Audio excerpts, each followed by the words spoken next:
aussi aller chercher des couteaux même dans la cuisine du lycée où vous êtes. Si vous êtes déterminé, vous foncez, vous arrivez dans la cuisine, vous prenez un couteau, vous menacez tout le monde et puis c'est par ça. Laver le cerveau, ça marche très bien. Très simple. Et le lavage de cerveau, il fait ça depuis très longtemps. Lui, ça fait 2 quinquennats qu'il lave le cerveau des gens, mentant, en racontant le contraire de ce qui a lieu, en disant que quand il a perdu les élections, il les a gagnés, en disant que les Français sont des feignants, ce sont des Gaulois réfractaires, qu'il leur suffirait de traverser la rue pour trouver du travail, etc., etc. C'est lui qui lave le cerveau avec l'idéologie maastrichtienne. Le chef de l'État dit aujourd'hui, j'ai décidé que les gens allaient rouler à 80 km/h. C'est comme ça. Il dit, mais vous pourriez peut-être demander l'avis aux gens, peut-être que vous pourriez... Non, j'ai décidé, c'est bon pour la planète, et puis... Bienvenue sur Instant T. Si tu veux voir la politique autrement, abonne-toi dès maintenant. Tu vas adorer ce qu'on décrypte aujourd'hui. 10 ans de pouvoir, 2 mandats, des slogans devenus des mantras. Mais derrière les mots, que se cache-t-il vraiment? Dans cette vidéo, vous allez découvrir, selon Michel Onfray, comment Emmanuel Macron a utilisé la communication comme une arme politique. Comment ces récits ont façonné notre vision des crises, du Covid à la guerre en Ukraine, et ce que cela révèle sur la place réelle de la France dans la géopolitique mondiale face aux États-Unis, à la Chine et à la Russie. Depuis 2017, Emmanuel Macron n'est pas seulement président de la France. Il s'est imposé comme un acteur de la scène internationale. Défenseur de l'Europe, médiateur autoproclamé entre Moscou et Kiev, voix de la modernité face aux puissances autoritaires. Mais pour Michel Onfray, derrière ces images de stratège mondial se cache surtout une mécanique de persuasion. Une mécanique où la communication compte parfois plus que les réformes elles-mêmes. Macron a construit sa présidence comme une marque. Des slogans courts et percutants, en même temps, quoi qu'il en coûte, répétés jusqu'à devenir des évidences. Pendant la pandémie, ce langage a façonné l'image d'un président protecteur. Pendant la guerre en Ukraine, il a forgé celle d'un stratège européen. Mais pour Onfray, cette rhétorique n'est pas qu'une question de style, c'est une stratégie. Dans un monde dominé par l'économie de l'attention, la politique emprunte au code du marketing. Les algorithmes des réseaux sociaux amplifient de certains récits, réduisent de d'autres et finissent par enfermer le citoyen dans une bulle narrative. Et la géopolitique amplifie cette mécanique. Chaque discours présidentiel est aussi un message adressé à l'extérieur. Quand Macron parle de autonomie stratégique, il vise autant Washington que Pékin. Quand il déclare que la Russie ne doit pas gagner la guerre, il parle à Bruxelles, mais aussi à l'OTAN. Selon Onfray, c'est comme si Macron aime se présenter comme Jupiter. Mais sur la scène internationale, certains le voient partir et Serrentin, le voient parfois plus comme Mercure, rapide dans les discours, mais moins pesant face aux géants. Et vous, qu'en pensez-vous? Macron est-il vraiment un stratège mondial ou surtout un maître de la communication? Partagez votre avis dans les commentaires et si ce décryptage vous éclaire, abonnez-vous pour ne rien manquer de nos prochaines analyses Club Premium. Onfray ne propose pas de complot, mais une vigilance, apprendre à décrypter. Comprendre que la communication n'est pas seulement un outil électoral, mais une arme géopolitique, ce qui donne la capacité de décoder les discours présidentiels, la compréhension des liens entre communication, l'économie et la diplomatie. Et surtout, un regard critique face aux récits qui façonnent notre vision du monde. Car un discours sur l'Europe n'est jamais uniquement pour les Français. Il est entendu à Washington, scruté à Pékin, commenté à Moscou. En décodant ces messages, on lit déjà une partie des rapports de forces internationaux. On va revenir dans un instant. Mais il y a une volonté des élites intellectuelles de ne pas voir le réel, Michel Onfray, pour vous? Je ne peux pas imaginer qu'ils ne le voient pas. Je pense que pour des raisons idéologiques, ils disent qu'ils ne le voient pas. Si vous dites « je vois le réel » et que vous ne me proposez rien, ça devient problématique pour vous. Exactement. Si en revanche vous dites « le réel n'existe pas », le réel n'a pas eu lieu, alors puisqu'il n'y a pas de problème, il n'y a pas de solution à apporter, on continue, tout va bien. Et on incrimine celui qui dénonce la réalité du réel. C'est ce que vous avez lu dans la citation de ce qu'a dit le président le week-end dernier. Il a parlé de brainwashing, de lavage de cerveau, pour traduire ça, en disant voilà, certains préfèrent pendant ce temps-là brainwasher, laver le cerveau, sur l'invasion du pays et les derniers faits divers. D'abord, l'utilisation d'un mot en anglais montre qu'il a choisi son camp. Il y a des mots français pour ça. Laver le cerveau, ça marche très bien. Très simple. Et le lavage de cerveau, il fait ça depuis très longtemps. Lui, ça fait 2 quinquennats qu'il lave le cerveau des gens, mentant, racontant le contraire de ce qui a lieu, en disant que quand il a perdu les élections, il les a gagnés, en disant que les Français sont des feignants, ce sont des Gaulois réfractaires, qu'il leur suffirait de traverser la rue pour trouver du travail, etc., etc. C'est lui qui lave le cerveau avec l'idéologie maastrichtienne. Vous me pardonnerez d'en parler. Non, une émission sans parler de Maastricht, ça ne pourrait pas. Mais on a fabriqué créer une idéologie dans laquelle il faut absolument oublier tout ce qui pose problème, tout ce qui montrerait que leur réel n'est pas si terrible que ça, que quand ils ont attaqué l'idée de Maastricht en 92, qui n'était qu'une idée en la présentant comme fasciste, nazi, etc., ça fait 30 ans qu'ils sont au pouvoir, les Maastrichtiens. Est-ce qu'ils ne pourraient pas dire, depuis 30 ans, on a peut-être fait des choses qui sont pas terribles, puisque voilà ce qui se passe. Notre idéologie est au pouvoir, sans contre-pouvoir. Vous voyez d'ailleurs que partout où vous avez un candidat potentiel à en finir avec cette idéologie-là, on l'interdit. On interdit Marine Le Pen, on interdit un candidat en Roumanie, en disant ah mais celui-là, c'est l'homme de Moscou. Mais non, c'est pas l'homme de Moscou, on n'a pas le temps, mais Moscou ne fait pas, avec l'intelligence artificielle, des fausses gifles que le président de la République recevrait. Ça sert à tout, Moscou. Ça sert à tout, la Russie, pour nous expliquer que ces gens sont dangereux, qu'il faut les interdire de se présenter aux élections. On fait une toute petite pause, Michel Onfray. On reprend ce débat, on continuera à parler de la réaction des politiques, on en entendra d'autres pour comprendre comment ils essayent de réécrire la réalité. A tout de suite dans Face à Michel Onfray.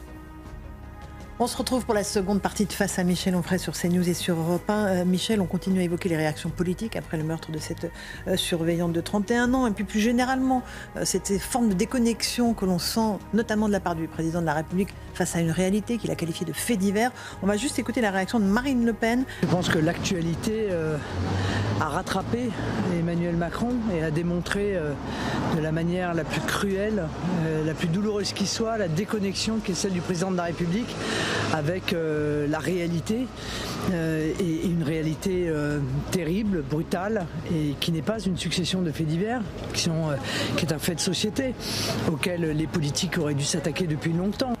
On vient d'entendre Marine Le Pen, évidemment, c'est un constat, une déconnexion totale que vous faites aussi, Michel ? Oui, vous savez, quand les gens sont dans l'opposition, ils sont beaucoup plus lucides que quand ils sont au pouvoir. Ceux qui au pouvoir sont lucides... Et après, perdent-ils leur lucidité quand ils arrivent au pouvoir ? Complètement. Et on voit bien d'ailleurs l'espèce de tension qu'il y a chez François Bayrou, qui lui est au pouvoir, et parle d'une épidémie. C'est-à-dire quand vous dites que vous êtes une épidémie, qu'il y a une épidémie... Une épidémie de couteau, d'arme blanche. Voilà. Qu'est-ce que vous faites quand vous êtes au pouvoir ? Vous êtes médecin. Puisque vous êtes le médecin de la civilisation, vous êtes le médecin de la cité quand vous êtes le Premier ministre ou le chef de l'État. Et vous proposez quoi ? L'interdiction de vendre des couteaux aux gens qui n'ont pas 15 ans ou je ne sais quoi. Ou des portails aux entrées des écoles. Vous imaginez le bazar que c'est quand vous avez 1000 gamins qui arrivent et qui doivent passer dans des tourniquets. Là, s'il y a un incendie, s'il y a Et puis de toute façon, ce qui ne serait pas fait dans l'établissement serait fait devant l'établissement. C'est pas compliqué. Un coup de couteau, si vous avez envie de le donner, c'est pas un tourniquet qui va vous empêcher de le donner en amont du tourniquet, c'est ridicule.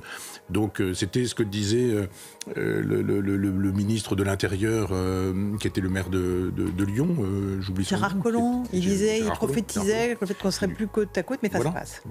Le matin que vous êtes ministre de l'Intérieur, vous avez sur votre bureau la totalité de ce qui est advenu dans la nuit, dans la journée, tous les rapports de préfecture, des renseignements généraux, vous voyez bien à quoi ça ressemble. Donc un vrai chef d'État, ou une chef d'État, enfin quelqu'un qui aspire à être chef d'État, c'est quelqu'un qui ne dit pas que ce paquet qui lui arrive sur son bureau n'arrive pas sur son bureau. Il dit à ça, qu'est-ce qu'on propose ? Et qui ne propose pas des compresses sur des jambes de bois, c'est-à-dire ce que propose Bayrou, c'est pitoyable. Il fait un bon diagnostic, et il nous propose des choses qui sont pas très malines, pas très fines, mais qui propose quoi aussi sur ce terrain-là ? Qu'est-ce qui pourrait fonctionner ? Voilà. Bien sûr. Michel Onfray, vous avez aussi noté qu'on parlait beaucoup d'une société sans obligation ni sanction, c'est ce qu'on a dit.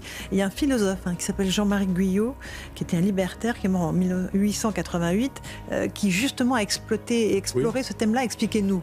Oui, parce que j'ai entendu plusieurs fois Pascal Praud dire qu'on était dans une civilisation où il n'y avait plus ni obligation ni sanction. Et je pense que, je ne sais pas, c'est Jean-Marie Guyot qui a écrit un livre qui s'appelle Essai d'une morale sans obligation ni sanction. Et c'était le grand optimisme de la gauche qui consistait à cette époque-là à dire Dieu est mort, la morale chrétienne c'est terminé, ce dont je parlais tout à l'heure, c'est-à-dire le libre arbitre, la faute, la responsabilité, la culpabilité, tout ce schéma-là disparaît. Alors vous pouvez avoir un autre schéma. On va expliquer que c'est la société qui est responsable et coupable et que, schéma de la gauche, si vous changiez la société, vous n'auriez plus de misère, plus de pauvreté, plus de chômage, plus d'agressivité, etc. C'est le grand discours de l'Union soviétique pendant des années. Et lui, Jean-Marie Guyot, est un optimiste absolu qui nous dit laissez faire, et ce qu'il appelle l'anomie, l'apostrophe anomie, c'est-à-dire pas de loi. Et vous aurez ce qu'on appelle aussi une homéostasie, c'est-à-dire un équilibre naturel. Qui va se faire. Ça va se faire naturellement. On laisse faire n'importe quoi et l'équilibre va se créer. Voilà, mais c'est libéral. Oui, mais ça marche c'est pas. Les libéraux de gauche, c'est-à-dire laisser faire, laisser passer, et naturellement, les choses se mettront en place. Mais non, pas du tout. Mais c'est une question d'anthropologie. À gauche, on pense que l'homme est naturellement bon, Rousseau. À droite, on pense qu'il n'est pas bon naturellement, le péché originel, ou de Maistre, Bonald, enfin tous les philosophes contre-révolutionnaires, qui nous disent, mais non, il est marqué par le péché originel. Alors si c'est pas le péché originel, ça peut être le mal. Hobbes, quand il parle de l'homme en disant qu'il est un loup pour l'homme, d'abord c'est une phrase de Terence qui le reprend, mais il ne nous dit pas quelque chose de catholique, mais ça entre en relation avec le catholicisme. Oui, l'homme est un loup pour l'homme. Et si rien n'est fait, il reste un loup pour l'homme. Il peut devenir un dieu pour l'homme si la loi est là. La loi ayant disparu, la puissance de la loi ayant disparu, la loi étant déconnectée du peuple, d'ailleurs, aujourd'hui, ce sont les juristes qui font des lois et ce sont ceux qui les interprètent dans un sens idéologique, et c'est au nom du peuple, mais c'est sûrement pas la réalité, c'est pas au nom du peuple, c'est au nom de leur petite caste. Et Jean-Marie Guyot, lui, disait qu'il fallait laisser faire, laisser passer, et que naturellement, on trouverait une morale qui permettrait à chacun de vivre ensemble, parce que la vie était plus forte que tout. C'est très bien sur le papier, mais c'est très dommageable quand c'est enseigné dans les écoles, quand c'est enseigné dans les universités, et quand les élites sont perméables à ce genre de discours qui va rendre possible un Nietzsche, qui va rendre possible un nietzschéisme, parce que je suis toujours nietzschéen, mais un certain nietzschéisme, avec des Foucault et autres qui nous diront par la suite, et ce sera la théorie de la déconstruction, il n'y a pas de vérité, qu'il n'y a que des perspectives, que finalement le schizophrène c'est formidable. Je rappelle quand même que Gilles Deleuze passe sa vie à nous faire l'éloge du schizophrène. On en a des schizophrènes. Un gamin gentil, il est là avec papa et maman en train de prendre son petit déjeuner le matin, et puis il se dit je vais prendre un couteau et je vais planter une surveillante, n'importe laquelle, parce que j'ai envie de tuer quelqu'un. Ça s'appelle de la schizophrénie. Et Deleuze nous a dit pendant toute son œuvre que c'était formidable les schizos. Ben non, les fous, c'est pas formidable. Les fous, ça existe. Il y a des gens qui sont sains d'esprit, des gens... Oui. On va écouter Roger Carucci, sénateur LR des Hauts-de-Seine, qui lui a pris la parole de façon très claire. Écoutez ce qu'il a dit. Vous avez vous-même, comme le président de la République d'ailleurs, il y a quelques semaines, dit il y a 4 conditions. La libération de tous les otages, l'éviction complète du Hamas, le renouvellement de l'autorité palestinienne et l'accord avec les États arabes. Et ça me paraissait une position raisonnable parce que c'est une position d'équilibre. Aujourd'hui, aucune de ces 4 conditions n'est remplie. Alors, nous dire qu'éventuellement le 18 juin, le chef de l'État s'apprêterait à reconnaître l'État de Palestine, on ne sait pas d'ailleurs avec quels dirigeants, on ne sait pas dans quelles conditions, on ne sait pas quel gouvernement, on ne sait pas d'ailleurs si d'ici là, évidemment non, les otages seraient libérés.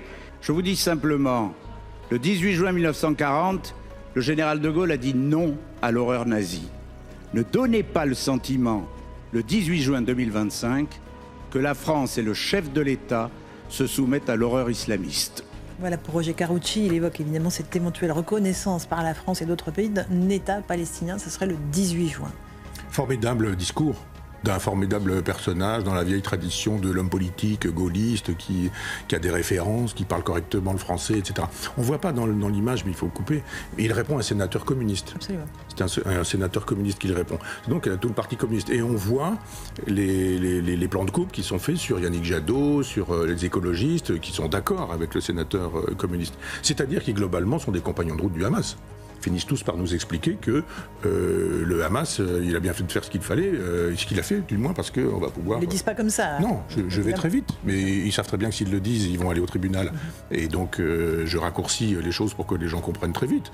Mais on voit bien que le but du Hamas, quand il fait ça, c'est la reconnaissance de l'État palestinien. Tous ceux qui, aujourd'hui, veulent la reconnaissance de l'État palestinien, comme les communistes, comme les écologistes, comme les socialistes, comme Emmanuel Macron, sont des gens qui donnent une prime au terrorisme. C'est une prime au terrorisme que de dire aujourd'hui, dans les conditions qui sont celles-ci, permettons à un État d'exister. Qui plus est le 18 juin, qui est l'appel à la résistance française en disant la France est occupée et il faut résister à cette occupation par l'ennemi, avec résister également à un maréchal Pétain qui, lui, mène une politique de collaboration.